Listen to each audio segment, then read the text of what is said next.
My name is Bronson Lingenfelter, and I'm here to talk a little bit about growth opportunities in digital economy. I'll just speak for a few minutes, and then if anyone has any questions, I'll be happy to take them. The first thing to think about when you think about digital is it's not just books, it's not just comic books that are changing, it's the mechanism by which you can tell the story. And it's really the entire storytelling medium that's being disrupted. A little bit about who we are. Sorry, I need to turn this on.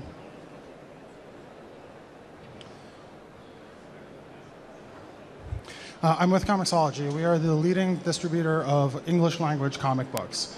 We have about 900 free titles and about 14,000 or so for sale, including all of the major publishers in the US: Image, Boom, DC, Marvel, Dynamite, IDW. And just to establish a little bit of credibility, Apple released their top grossing numbers for all apps in 2010, and we were the #1 grossing iPhone book app and represented the 3 of the top 5 grossing iPad book apps. Apple actually inducted us into the Hall of Fame shortly thereafter, which was a great honor to be put next to the apps like Angry Birds and CNN. So what do we do briefly? We make the reading experience work on a small screen. We actually launched our app the day that Apple allowed in-app purchases in July of 2009. We were the first app, I think one of the first 4 apps to launch that day.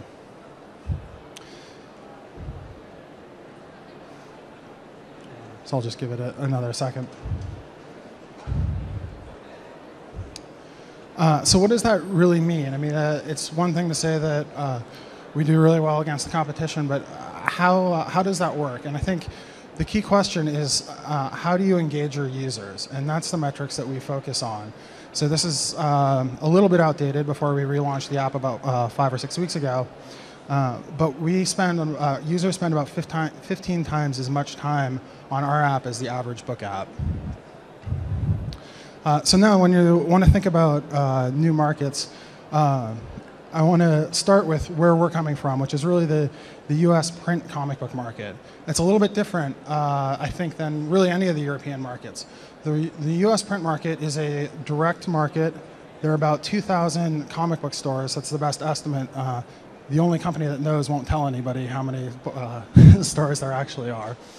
But we're talking about about 2,000 independent retailers serving, the best estimate is about 500,000 unique, what we call Wednesday shoppers. So those are the everyday consumers, or I guess every week new titles come out on Wednesdays. So the real core audience in the US is about 500,000 people. So now when you want to think about what does that mean relative to the digital opportunity, Apple announced in their last annual meeting a couple weeks ago they'd sold over 250 million iOS devices, more than half of which were in the last year. That compares to Android, where they've sold about 130 million, and actually at this point are outpacing iOS in terms of raw sales. The next comparison is the Kindle Fire. 250,000 Kindle Fires pre-ordered in the first 5 days. That compares to total pre-orders for the iPad of about 300,000, and total sales for the Playbook of less than 500,000 in the first quarter. Absolutely a game changer. The $200 price point, a real opportunity to get a lot more content in front of a lot more people.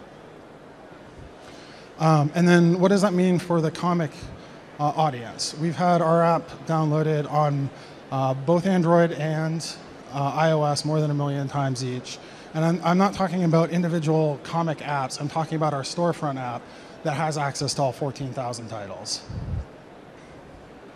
So next way to think about a new market is international. The lines are not drawn politically anymore, I don't think. Certainly there are pricing issues that you have here in Europe that we don't have. We have different pricing issues in the US, but the lines are drawn around languages. that didn't come out very well, but about 4% of our titles are from publishers outside of the US. About 40% of our sales are from consumers outside of the US. That's with no localization, no real attempt until this week to go out and understand what the foreign consumers are looking for. Next opportunity in terms of new markets, and this is very important in America because the stigma around comic books, it's not as widely accepted, or they're not as widely accepted as they are in the European markets. So if you think about sort of the mass media properties, storylines and characters that have audiences elsewhere from other types of media, the example I'm using here is Hollywood. Of the top 25 grossing movies this year so far, 13 of them have comic book titles associated with them. More than half of the opening weekend revenue comes from comic book associated movies. And actually 7 of them are movies that stem from comic books. Next, segmentation. So our core audience, our core app is an adult app. It's 17 plus. But in terms of thinking about new markets to reach, segmenting along age or genre, directly going after manga, and then bringing that into other types of targeted apps. Comics for kids is what I keep going to because for obvious reasons. But also, there are properties that stand on their own. The Walking Dead. We have a great relationship with Robert Kirkman and do Walking Dead and Invincible apps, and along publishers, to the extent that publishers have their own existing audience base. On to digital. In terms of thinking about new opportunities, the good and the bad is the playing field has totally changed. As a content producer, your competition is no longer the other publishers that you're sitting next to in the bookstores. The mind share has changed so that you're now in the thought process in any line, in any back pocket, or almost any back pocket. So the bad part of that is the competition is now Angry Birds. You have to be more engaging than Smurfs Village, or the sports game. Anything that you're competing with in terms of mind share or wallet share is really your competition. The good news, which this side is basically an ugly way of saying, when you break down the time spent on a mobile device by the average user, publishing doesn't even register. It's or at least traditional publishing. It's social networking, email, web browsing. So new customers. To give another little standpoint of how do we know that we're reaching new customers, the largest selling title in the US in August was the new Justice League title, sold 171,000 copies. We downloaded, I can't give exact numbers, but considerably more apps than that in that same period. So what's next? What now? Solving the discoverability problem.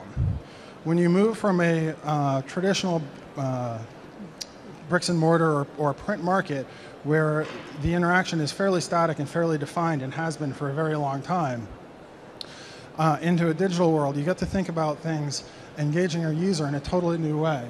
So these two images, they don't look all that different at first pass. What's different about them is the one on the right is 3 times as likely to convert a user to a paying customer or download to a paying customer. That's actually the relaunch of our app that we did at the end of August. So what next in terms of thinking about is monetization. Given that the variable costs are so low digitally, I think other industries saw a race to free or a race to very low price points. And I think one thing that we can learn as an industry from music is that that isn't necessarily the best path to take. So Gizmodo recently released some information on monetization rates for bands based on the different strategies that they're employing. The advertising, you're looking at 4 to 8 cents per album listen for an advertising supported model with Spotify. subscription models with eMusic, they were getting on average $2.60. Whereas sales, you're looking at the $6 to $7 per title. So we're really looking, I mean, the best world is a way to figure out each different price point, but certainly there's a lot to learn, given that repeat consumption is not the same in this industry. So the next question is really, what are you optimizing for? Is it sales? Is it readership? Is it audience? Is it attention? And if it's assuming it's revenue, which in the end it generally is are you maximizing revenue per title, per property, or per page? And that really depends on where your expenses lie most inherently. So the next thing that I will bring about free is mindshare. Free is a very effective and disruptive way to regain audience. The difference between the Box 13 free title that we give out and the Box 13 paid title is about 30 times the download rate, which opens a real opportunity in terms of reaching new customers. You just have to do it smart. I was recently in Korea, and very interesting market, incredibly engaged in manhwa, beautiful, beautiful artwork, but the audience had largely been trained that comics could be free. And they were having trouble figuring out how you could put that genie back in the bottle in terms of getting their consumers to pay for the digital content. And then I think this is the last question, which is, where is your customer? This is one of the questions that I came here to have answered for ourselves. Sorry, this didn't show up very well. But tablet sales are roughly the same in North America as they are in Europe, yet ebook penetration is considerably higher in the US. And I'm here in part to try and understand why that is and what opportunities that presents. So the final thought really is there doesn't have to be friction in digital. The cost to entry and the cost to proliferation are so much lower that you don't need to worry about necessarily minimum guarantees or the translation expenses being offset and the printing expenses being offset, because you don't have to have the same walls around the industry that you did in print. Thank you. I'm happy to stick around with any questions.